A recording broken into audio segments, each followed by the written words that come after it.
આજે આપણે દીવ પાસે આવેલા એક અત્યંત પ્રાચીન અને આમ કહી શકાય કે રહસ્યમય મંદિર વિશે વાત કરીશું. શ્રી ગંગેશ્વર મહાદેવ.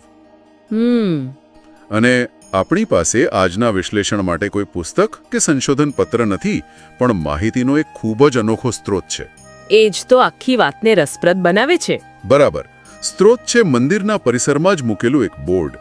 અને આજની આપણી ચર્ચાનો ઉદ્દેશ્ય એ છે કે આ લખાણના આધારે મંદિરના ઇતિહાસ, એના પૌરાણિક મહત્વ અને એની સાથે જોડાયેલી અદ્ભુત વાતોને સમજીએ એકદમ ઊંડાણપૂર્વક. અને મને લાગે છે કે આ બહુ જ સારી વાત છે, કારણ કે ઘણીવાર આપણે મોટા મોટા ગ્રંથોમાં ઇતિહાસ શોધીએ છીએ, પણ અહીં તો એક સ્થાનિક બોર્ડ પરનું લખાણ આપણને હજારો વર્ષોના ઇતિહાસ, ભૂગોળ અને લોકોની શ્રદ્ધા સુધી લઈ જાય છે. સાચી વાત. તો ચાલો શરૂઆત કરીએ મંદિરના સ્થાનથી. હા. આપણા સ્ત્રોત મુજબ આ મંદિર દીવ પાસે છે, જે સૌરાષ્ટ્રના દક્ષિણ કિનારે એક ખડક પર આવેલો ટાપુ છે. અને એના પ્રાચીન નામો પણ આપેલા છે: પાતાળદ્વીપ, દેવભદ્ર, દિલગઢ. આ નામો જ કેટલા પ્રાચીન લાગે છે. બિલકુલ. પણ મને જે વાતનું આશ્ચર્ય થયું એ છે કે સ્ત્રોત દીવને એક મોટા પ્રભાસ ક્ષેત્રનો ભાગ ગણાવે છે. હવે આ પ્રભાસ ક્ષેત્ર શું છે, અને આટલો નાનો ટાપુ આટલા મોટા ક્ષેત્રનો ભાગ કેવી રીતે હોઈ શકે? પ્રભાસ ક્ષેત્ર એ માત્ર આમ ભૌગોલિક વિસ્તાર નથી, એ એક પૌરાણિક અને આધ્યાત્મિક ભૂમિ છે. ઓકે. સ્ત્રોત પ્રમાણે એની રચના 22મા કલિયુગમાં થઈ હતી અને કચ્છ સુધી વિસ્તરેલું હતું. એટલે આ એક પવિત્ર ભૂમિનો નકશો છે. અને આટલા મોટા પવિત્ર ક્ષેત્રમાં દીવનો સમાવેશ થવો એ જ બતાવે છે કે આ સ્થળનું મહત્વ પ્રાચીન કાળથી જ સ્વીકારાયેલું હતું. અને આ ભૌગોલિક સંદર્ભ સમજવો જરૂરી છે, કારણ કે એ આપણને પાંડવોની કથા સાથે જોડે છે. બરાબર, એ જ. અને સ્ત્રોત ગંગેશ્વર ધામનું ચોક્કસ સ્થાન પણ જણાવે છે, દીવથી પશ્ચિમમાં કુદમ ગામ પાસે, સમુદ્ર કિનારે. અને અહીંથી જ વાત ખરેખર રસપ્રદ બને છે. હવે આપણે સીધા મહાભારતના યુગમાં જઈએ છીએ. હા. સ્ત્રોત સ્પષ્ટપણે કહે છે કે મંદિરની સ્થાપના પાંડવોએ એમના વનવાસ દરમિયાન કરી હતી. એટલે કે આ સ્થળ 5000 વર્ષથી પણ જૂનું છે. ત્યારે આ એક ગાઢ જંગલ હતું. અને સ્ત્રોત એવો દાવો કરે છે કે એ જંગલમાં રહેતા પશુ પક્ષીઓ પણ શિવ પૂજા કર્યા વિના ખાતા નહોતા.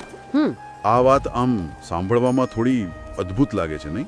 હા, પણ મને લાગે છે કે આને શાબ્દિક રીતે લેવા કરતા એના સાંકેતિક અર્થને સમજવો જોઈએ. પૌરાણિક કથાઓમાં આવા વર્ણનોનો ઉપયોગ એ બતાવવા માટે થાય છે કે એ ભૂમિ કેટલી પવિત્ર અને ચૈતન્યમય હતી. એટલે કે પ્રકૃતિ અને આધ્યાત્મિકતાને જોડી દેવામાં આવી છે. બરાબર. સંદેશ એ છે કે શિવની ભક્તિ માત્ર માણસો માટે નથી, પણ સૃષ્ટિના કણ-કણમાં છે. આ વિચાર જ એ સ્થળની પવિત્રતાને અનેક ગણી વધારી દે છે. હા, એ દૃષ્ટિકોણથી આ વાત વધુ અર્થપૂર્ણ લાગે છે. અને કથા આગળ વધે છે કે એક દિવસ સાંજ થવા આવી અને પાંડવોને પૂજા માટે શિવલિંગ મળ્યું નહીં. ઓહ! ત્યારે પોતાની અને પેનું વનના પશુ પક્ષીઓની ટેક પૂરી કરવા માટે 5 ભાઈઓએ આ ગુફામાં પોતપોતાના કદ અને રૂપ પ્રમાણે 5 શિવલિંગ બનાવ્યા. એટલે 5 અલગ અલગ શિવલિંગ. હા. યુધિષ્ઠિરનું સૌથી મોટું, પછી ભીમ, અર્જુન, નકુલ અને સહદેવના ક્રમમાં. આ વિગત મને બહુ ગમી કે શિવલિંગના કદ પણ પાંડવોના વ્યક્તિત્વ જેવા જ હતા. ખરેખર. અને અહીં એક બીજી રસપ્રદ વાત એ છે કે 5 ભાઈઓ દ્વારા 5 લિંગની સ્થાપના એ આમ તો વ્યક્તિગત શ્રદ્ધા છે, પણ સાથે સાથે સામૂહિક આસ્થાનું પણ પ્રતીક છે. દરેક ભાઈ પોતાની શ્રદ્ધાથી શિવની સ્થાપના કરે છે, પણ કરે છે એક જ જગ્યાએ, એક જ હેતુથી. આ એકતા બતાવે છે. અને સ્ત્રોત એ પણ કહે છે કે પાંડવો તો ત્યાં એકાદ મહિનો જ રહ્યા, પણ પછી પણ પૂજા ચાલુ રહી. હા, દેવી પ્રભાવથી યોગીઓ અને મુનિઓ દ્વારા એ પરંપરા ચાલુ રહી. એટલે કે એ માત્ર એક ઘટના નહોતી, પણ એક જીવંત પરંપરાની શરૂઆત હતી. તમે કહ્યું કે પરંપરા જીવંત રહી, પણ પ્રકૃતિએ પણ આ સ્થાન પર પોતાની છાપ થોડી છે. અહીં મને એક વાત નથી સમજાતી. કઈ? જો આ ગુફા દરિયા કિનારે છે, તો પાંડવોએ જ્યારે લિંગ સ્થાપ્યા ત્યારે પણ પાણી તો આવતું જ હશે ને? ના, આ જ તો આખી કથાનો સૌથી આકર્ષક ભાગ છે. સ્ત્રોત કહે છે કે જ્યારે પાંડવોએ લિંગોની સ્થાપના કરી ત્યારે સમુદ્ર લગભગ 100 મીટર દૂર હતો. ઓહ, એમ? હા. ગુફા અને સમુદ્ર વચ્ચે અંતર હતું, પણ સ્ત્રોત કહે છે કે હજારો વર્ષોમાં સમુદ્ર ધીમે ધીમે જમીન તરફ આગળ વધ્યો. આ એક કુદરતી પ્રક્રિયા છે. Geological process. બરાબર. પણ અહીં શ્રદ્ધા એને એક નવો જ અર્થ આપે છે. આજે ભરતી વખતે સમુદ્રનું પાણી ઠેઠ શિવલિંગો સુધી પહોંચી જાય છે. એટલે જાણે સમુદ્ર પોતે. હા, ભક્તો એવું માને છે કે જાણે સ્વયં સાગરદેવ મહાદેવના ચરણ પખાળવા અને એમનો અભિષેક કરવા દરરોજ આવે છે. વાહ, આ તો અદ્ભુત છે. એટલે કે એક ભૌગોલિક ફેરફારને શ્રદ્ધાએ કેવી રીતે ઈશ્વરની લીલામાં ફેરવી દીધો? બરાબર.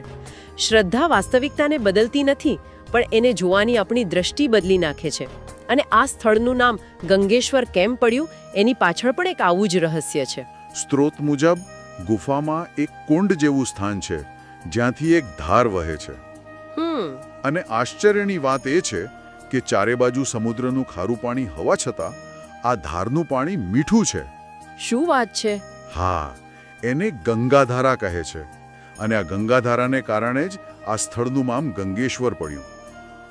હા, અને આ જ બાબતો તીર્થ સ્થાનોને વિજ્ઞાનથી પાર લઈ જાય છે. વિજ્ઞાન કદાચ આનો ખુલાસો આપી શકે કે જમીનની નીચે મીઠા પાણીનો સ્ત્રોત હશે, પણ ભક્તો માટે તો એ ચમત્કાર છે. ઈશ્વરની હાજરીનો પુરાવો. બરાબર. ખારા સમુદ્રની વચ્ચે ગંગા જેવું મીઠું પાણી મળવું એ શ્રદ્ધાને મજબૂત બનાવે છે. અને ચમત્કારોની વાત અહીં પૂરી નથી થતી. સ્ત્રોત બીજી પણ કેટલીક રહસ્યમય વાતો કહે છે. પહેલી વાત તો એ કે ત્યાં રાત્રે કોઈ રોકાઈ શકતું નથી. હા, આ માન્યતા ઘણા પવિત્ર સ્થળો સાથે જોડાયેલી હોય છે. એનો અર્થ એવો થાય છે કે એ સ્થળ દૈવીય શક્તિઓ માટે છે, ખાસ કરીને રાત્રે.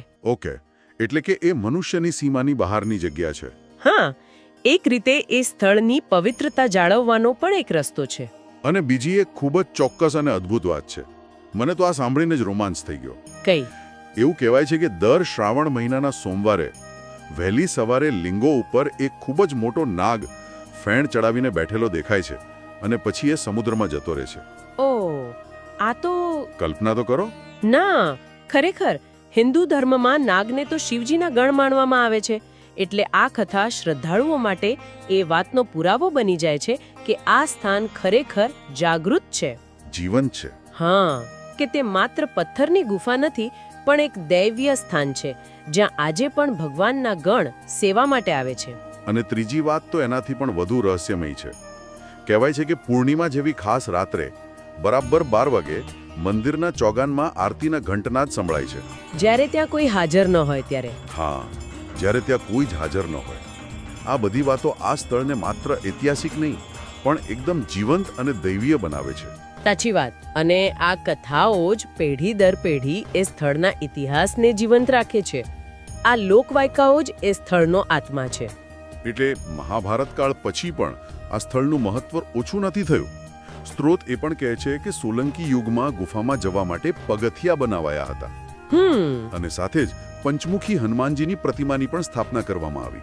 આ વિગત ખૂબ જ મહત્વની છે, કારણ કે તે પૌરાણિક કથાને એક નક્કર ઐતિહાસિક સમયરેખા સાથે જોડે છે. એટલે કે એને હિસ્ટોરિકલ બેકિંગ મળે છે. બરાબર. સોલંકી યુગ તો ગુજરાતનો સુવર્ણકાળ ગણાય છે. એ સમયના શાસકો દ્વારા આ સ્થળનો વિકાસ થયો એ બતાવે છે કે એનું મહત્વ સતત સ્વીકારવામાં આવ્યું હતું. એ માત્ર એક વાર્તા નથી, પણ એક વાસ્તવિક સ્થળ છે જેને ઇતિહાસે પણ માન્યતા આપી છે.